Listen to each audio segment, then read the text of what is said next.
প্রিয় দর্শক, আপনারা প্রত্যেকেই জানেন যে হুগলি জেলার পৈনান দাঁতপুরে বিশ্ব ইজতেমা চলছে।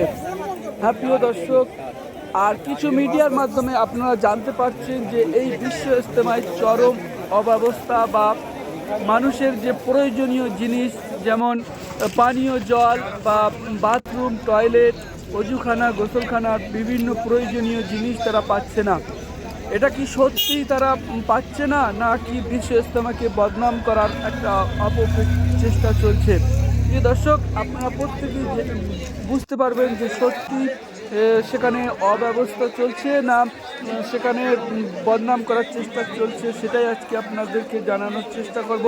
প্রিয় দর্শক, আমি এইটা নিয়ে বিশ্ব ইজতেমায় চতুর্থবার এসেছি, কিন্তু আমি বিশ্ব ইজতেমা যখন শুরু হয়ে গেছে তখন আমি আপনাদেরকে জানাই যে বিশ্ব ইজতেমায় প্রতি একরের মধ্যে হাজার হাজার হাজার হাজার লোক বসবাস করছে বা অবস্থান করছে।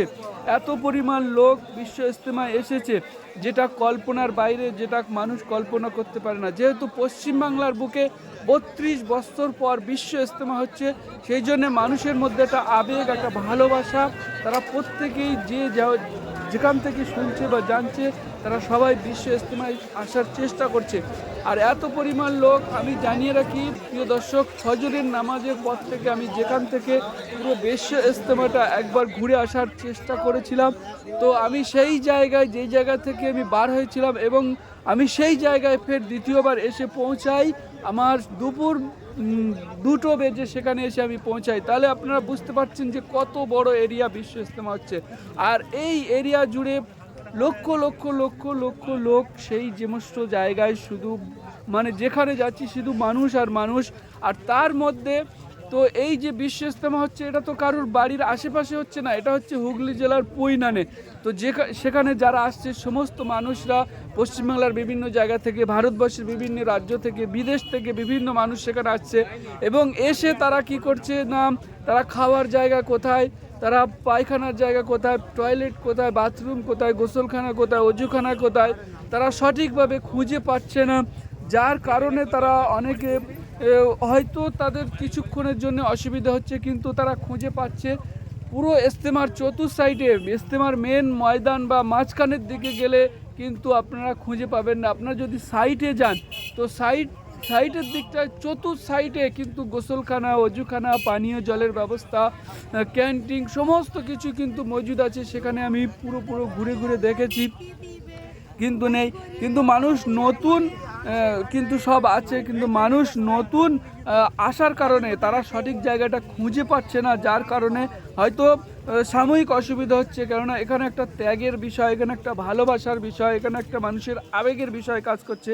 আপনারা ভিডিও তো দেখুন, যতক্ষণ আমি আপনাদেরকে ভিডিও দেখাচ্ছি ততক্ষণই পুরোটা জায়গায় 1 একর জায়গার মধ্যে হাজার হাজার মানুষ বসবাস করছে বা অবস্থান করছে। শুধু মানুষ চলতেই আছে, যেখানে আসতেই আছে, যেখানে যাচ্ছে তো যাচ্ছে। কোথায় যে শেষ, মানে আমি এর আগে 4বার এসেছি, কিন্তু 3বার এসেছি, চতুর্থবার এসে আমি নিজেই সেই মেন যে স্টেজে যখন প্রথম আসতাম নামাজঘর, সেখানেই আমি পৌঁছাতে পারছি না ভাই, এত ভিডিও।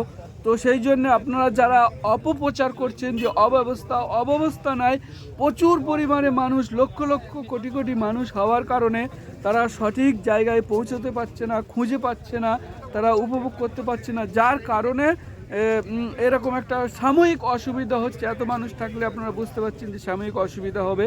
তো সাময়িক অসুবিধা হচ্ছে, কিন্তু কিছু মিডিয়া এই সমস্ত বা সাধারণ মানুষ তারা তারা এই জিনিসটাকে বড় করে অপপ্রচার করার চেষ্টা করছে যে বিশ্ব ইজতেমায় অব্যবস্থা, তারা প্রয়োজনীয় জিনিস পাচ্ছে না, সমস্ত পরিষেবা ভালো না, এই সমস্ত বলে তারা বিশ্ব ইজতেমা যাতে আর কোনোদিন না হয় বা না করতে পারে তার জন্য কিন্তু একটা অপপ্রচার চালাচ্ছে।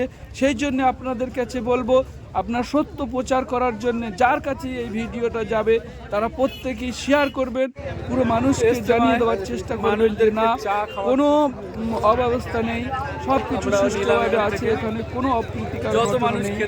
ভালো থাকবেন,